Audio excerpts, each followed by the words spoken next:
Hello everyone, स्वागत है आप सभी का आपका अपना यूट्यूब चैनल जसस्वी खान क्लासेस में।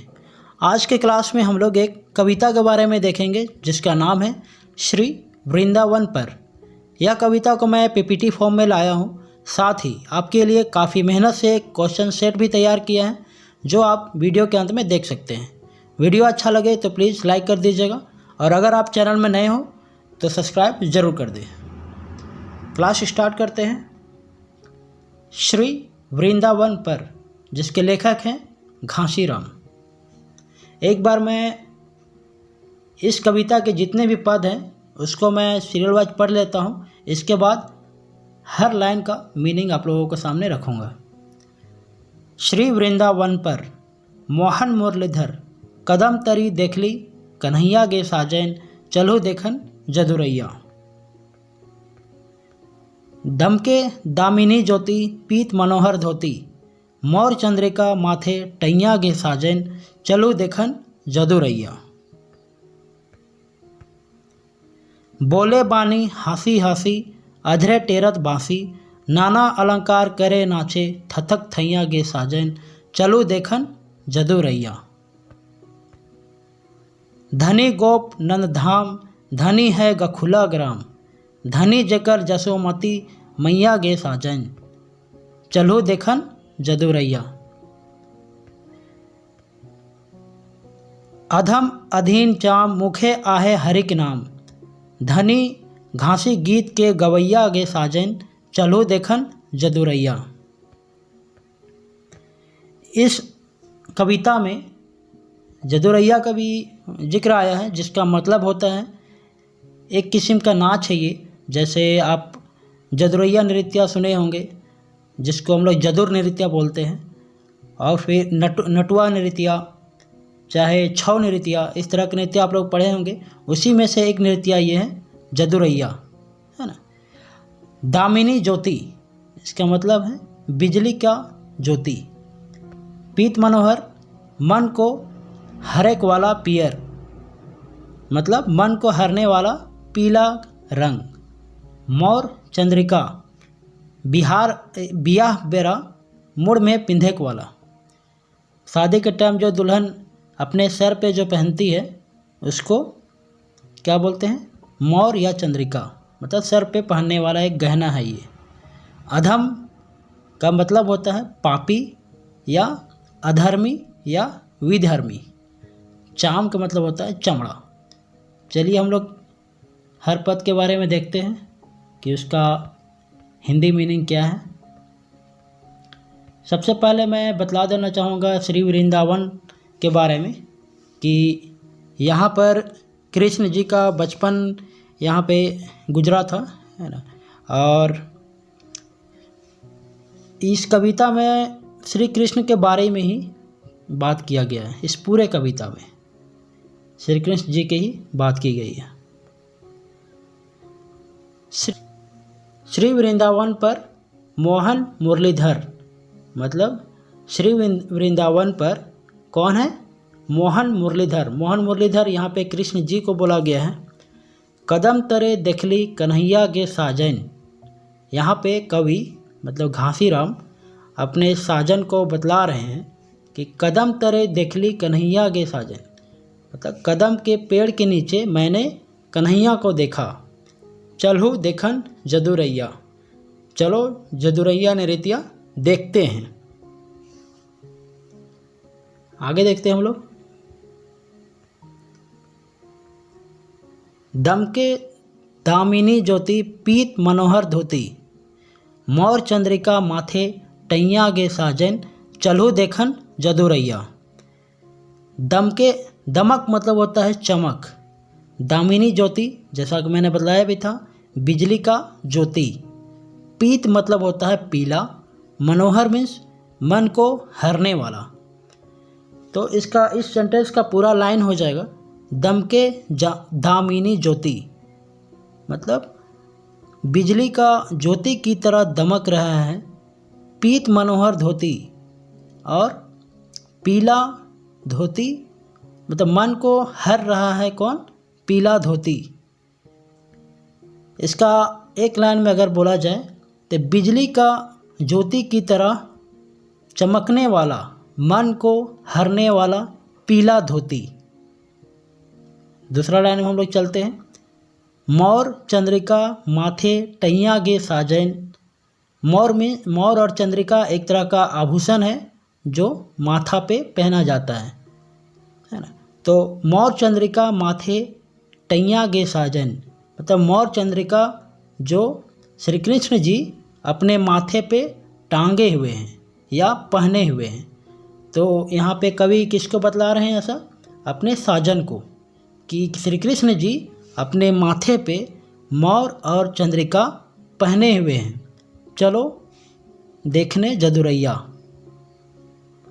इसको एक बार मैं फिर से बतला देता हूँ। यहाँ पे देख सकते हैं मैंने रेड कलर से इसका जो हिंदी मीनिंग है वो मैंने यहाँ पे लिखा है आप लोगों के लिए। बिजली का ज्योति की तरह चमकने वाला, मन को हरने वाला पीला धोती और मोर और चंद्रिका माथे पर पहने हुए हैं। चलो देखने जदुरैया नृत्य। आगे देखते हैं हम लोग। बोले बानी हाँसी हाँसी, अधरे टेरत बासी, नाना अलंकार करे, नाचे थथक थैया गे साजन। चलो देखन जदुरैया। बोले बानी हाँसी हाँसी, यहाँ पे श्री कृष्ण जी का बारे में बात किया जा रहा है। वो हंस हंस के बोल रहे हैं। अधरे टेरत बांसी, अधर मतलब होता है होठ, टेरत मतलब बजाना, बांसी मीन्स बंसी, है ना। तो वो हंस हंस के बोल रहे हैं और अपने होठों से बांसुरी भी बजा रहे हैं। नाना अलंकार करी, और नाना मीन्स होता है विभिन्न प्रकार का, अलंकार मतलब होता है श्रृंगार, है ना। तो विभिन्न प्रकार का श्रृंगार करके वो नाच रहे हैं। कैसे नाच रहे हैं? थथक थैया। यहाँ पे कवि साजन को बतला रहे हैं कि श्री कृष्ण जी जो हंस हंस के बोल रहे हैं और अपने होठों से बांसुरी बजा रहे हैं तथा विभिन्न प्रकार का अलंकार करके या विभिन्न प्रकार का श्रृंगार करके थथक थैया करके नाच रहे हैं। चलो देखने जदुरैया। आगे देखते हैं हम लोग। धनी गोप नंदधाम, धनी है गखुला ग्राम, धनी जकर जसोमती मैया गे साजन। चलो देखन जदुरैया। यहाँ पे धनी गोप नंदधाम, धनी है गखुला ग्राम। गखुला ग्राम कौन सी जगह है? यहाँ पे श्री कृष्ण जी का लालन पालन हुआ था। तो इसका मतलब है इस पूरे पद का, यहाँ पे आप लोगों के नीचे दिखा देना चाहूँगा। गोपनंद का धाम धनी है। धाम मतलब आप लोग समझ रहे होंगे, जैसे कि वैद्यनाथ धाम है, जगन्नाथ धाम है, उसी तरह गोपनंद धाम है ना। तो इसी के यहाँ पे जिक्र किया गया है। धनी गोपनंद धाम मतलब गोपनंद का धाम धनी है। धनी है गखुला ग्राम, और गखुला ग्राम भी धनी है। धनी जकर जसोमती मैया गे साजन, और यहाँ पे श्री कृष्ण जी की माँ जसोमती मैया भी धनी है, उसके बारे में बतलाया गया है। साजन उनकी माँ जसोमती भी धनी है। किनकी माँ? श्री कृष्ण जी की। चलो देखने जदुरैया। तो होप पूरा आप लोगों को समझ में आ रहा होगा, है ना। और जो भी है इसका मतलब आप लोग साइड में अपने नोट्स में लिख लें, ताकि आप लोगों को बाद में ये काम आए। अधम अधीन चाम, मुखे आहे हरिक नाम। अधम के मतलब होता है अधर्मी या पापी। अधीन का मतलब होता है दास, गुलाम। चाम का मतलब होता है चमड़ा। लेकिन इस सेंटेंस में चाम का मतलब होगा जुबान, है ना। मुखे आहे हरिक नाम, मुख मतलब होता है मुँह, और आहे मीन्स आना, हरिक, हरिक जो है यहाँ पे श्री कृष्ण जी के लिए बोला गया है। आगे हम लोग देखते हैं यहाँ पे इस सेंटेंस का पूरा लाइन। अधर्मी और पापी का अधीन चाम, मतलब पापी का अधीन जुबान, मतलब देखिए एक पापी जो होता है, एक अधर्मी जो होता है, वो मस्तिष्क में जैसा सोचता है, अपने दिमाग में जैसा सोचता है, उसका जबान भी उसी तरह से चलता है। तो यहाँ पे क्या बतला रहा है कि अधम का, अधर्मी का, पापी का अधीन या गुलाम जुबान भी हरिक का नाम ले रहा है, मतलब श्री कृष्ण जी का नाम ले रहा है। अधर्मी का मुंह से भी ये हरि का नाम निकल रहा है। धनी घासी गीत के गवैया गे साजन, और धनी घासी गीत के गवैया गे साजन, चलो देखन जदुरैया। यहाँ पे और कौन धनी है? जो घासी गीत को गाने वाला है ना। तो यहाँ पे कवि घासीराम अपने साजन को बतला रहे हैं कि धनी घासी गीत को गवैया गे, मतलब घासी गीत को गाने वाले भी धनी हैं। तो घासी, देखिए यहाँ पे घासी इस कविता के लेखक का भी नाम है। तो मैं बतला दूं कि नागपुरी का या चाहे किसी भी भाषा के लेखक के अंदर ये टैलेंट होता है कि जिस किसी का भी वो कृति करते हैं, जिस किसी का भी वो चाहे वो कहानी हो, कविता हो, किसी चीज़ का भी अगर वो निर्माण कर रहे हैं या लिख रहे हैं, तो वो अपने नाम का प्रयोग कहीं ना कहीं वो कर ही लेते हैं।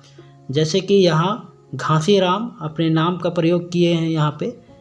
और इसी तरह हम लोग जब गणेश वंदना, जो कि इससे पहले का कविता है, जिसको मैं ये इस वीडियो के डिस्क्रिप्शन बॉक्स में डाल दूँगा, वहाँ पर भी आप देख सकते हैं कि हनुमान सिंह किस तरह से अपने नाम का प्रयोग किए हैं, है ना। तो ये हर कवि का एक टैलेंट है। तो धनी घासी गीत के गवैया के साजन, मतलब घासी गीत को गाने वाले भी धनी हैं। चलहु देखन जदुरैया, चलो जदुरैया नृत्या देखने। आगे देखते हैं हम लोग। ये सब हम लोग पूरा देख लिए हैं और होप आप लोगों को पूरा समझ में आ गया होगा। और जैसा मैंने आप लोगों के लिए ये पीपीटी फॉर्म में लाया है, ये इस कविता को आप लोग पिछले कविता को भी देख सकते हैं, गणेश वंदना, उसको भी मैंने आप लोग के लिए पीपीटी फॉर्म में लाया है। और इस पूरे यूट्यूब में आपको ऐसा कहीं नहीं मिलेगा जो कोई आप लोगों के लिए पीपीटी फॉर्म में लाया हूँ। और इसमें ही आपको जो संस्कृत वर्ड है, जो हार्ड वर्ड, टफेस्ट वर्ड है, सबका मैंने हिंदी ट्रांसलेशन किया है ना। तो उम्मीद है ये काफ़ी आप लोगों के लिए काम आने वाला है। वीडियो के अंत में मैंने आप लोगों के लिए एक वस्तुनिष्ठ प्रश्न भी लाया है, जिसको आप लोग ध्यान से देखिएगा और कोशिश कीजिएगा कि खुद से ही आंसर दे मेरे आंसर बताने से पहले। पहला क्वेश्चन है, निम्न में से कौन श्री कृष्ण जी कर माय कर नाम हके?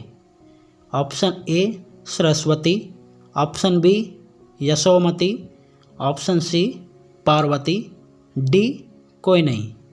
तो यहाँ पे आंसर होगा ऑप्शन बी यशोमती, जो कि कविता में जसोमती इसको बोला गया है।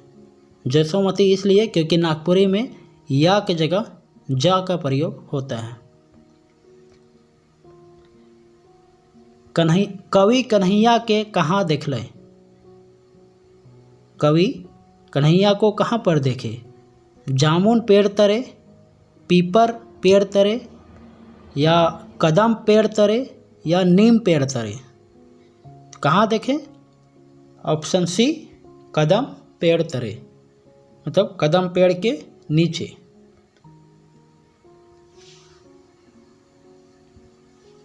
अगला है, श्री वृंदावन का लेखक के है? Option A Ghasiram, B Hanuman Singh, C Pancham Sahu, D Naimuddin मिर्दाहा। तो इसके लेखक है ऑप्शन ए घासीराम, है ना। हनुमान सिंह गणेश वंदना के लेखक हैं, जो कि पिछला कविता है। पंचम साहू ये बनकेवरा भाग 1 के ही एक कहानी है, जिसमें बेनी बाबू और रेखा रानी के बारे में जिक्र किया गया है। नैमुद्दीन मिर्दाहा ये बसंत कविता के ये लेखक हैं, है ना। तो ये भी श्री कृष्ण, नैमुद्दीन मिर्दाहा भी श्री कृष्ण जी के बारे में पूरा जिक्र किए हुए हैं। उनका जितना भी कृति है ये श्री कृष्ण जी के लीला के बारे में बहुत अच्छे से जिक्र किए हैं, और इनके कविताओं में काफ़ी रस भी मिलता है। वो फ़िलहाल हमारे दुनिया से गुजर चुके हैं, है ना। पीत मनोहर कैसन चमकेला। ऑप्शन ए बिजली कर ज्योति जैसन, ऑप्शन बी मन को हरने जैसा, ऑप्शन सी पीला, ऑप्शन डी सभी। देखिए क्या होगा इसका आंसर। आंसर होगा ऑप्शन डी सभी। अधर्मी पापी मनक मुँह से का नाम निकलत है। अधर्मी पापी के मुँह से क्या नाम निकल रहा है, इस कविता के बारे में पूछ रहे हैं ना। ऑप्शन ए राम का नाम, ऑप्शन बी हरि का नाम, सी विष्णु जी का नाम, डी कन्हैया का नाम। आंसर होगा हरि का नाम और कन्हैया का नाम, क्योंकि दोनों कृष्ण जी के ही नाम हैं। तो इसका आंसर होगा ऑप्शन बी और डी। देख सकते हैं यहाँ पे। जदुरैया क्या है, नाटक है, नृत्य है, या भजन है, या संगीत है, क्या है ये। इसका आंसर होगा बी, जदुरैया एक नृत्य है। कवि केकर धनी होवे के बात कई है। कवि किसका धनी होने का बात बताया है। Option A Nanddham, option B गखुला ग्राम, ऑप्शन सी यशोमती मैया, या सभी। तो कविता में सभी के बारे में घासी राम जी, जो कि इसके लेखक हैं, इन सभी को धनी बतलाए हैं। तो यहाँ का आंसर होगा ऑप्शन डी। बोले बानी हंसी हंसी अधरे टेरत बांसी। इस पंक्ति में टेरत कर माने का होगी। ऑप्शन ए चलना, ऑप्शन बी सोना, ऑप्शन सी बजाना, या ऑप्शन डी तोड़ना। तो इसका आंसर होगा ऑप्शन सी बजाना। अधरे टेरत बांसी, अधर मतलब बतलाया था मैंने होठ होता है, होठों से वो अपनी बंसी को बजा रहे हैं। तो यहाँ पर टेरना मीन्स बजाना। मौर चंद्रिका कहाँ पहनने वाला आभूषण है के। मौर और चंद्रिका ये कहाँ पहनने वाला आभूषण है। माथा में, ऑप्शन बी पैर में, ऑप्शन सी हाथ में, या डी कमर में। तो इसका आंसर होगा ऑप्शन ए माथा में, मतलब सर में। कविता में कौन नाच कर बारे बताल जा है।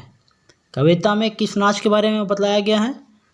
ऑप्शन ए डमकच नृत्य, ऑप्शन बी जदुर नृत्य, ऑप्शन सी छौ नृत्य, डी नेटवा नृत्य। तो इसका आंसर है ऑप्शन बी जदुर नृत्य, है ना। चलो देखन जदुरैया, जैसे कि हर पद में आप लोग लास्ट में इस लाइन का जिक्र होते हुए देखें। तो यहाँ पर क्वेश्चन का जो सेट है यहाँ पे कंप्लीट होता है ना। और इस क्लास का भी दी एंड होता है। तो आप लोग से मिलते हैं अगले क्लास में। तब तक के लिए बाय बाय, टेक केयर।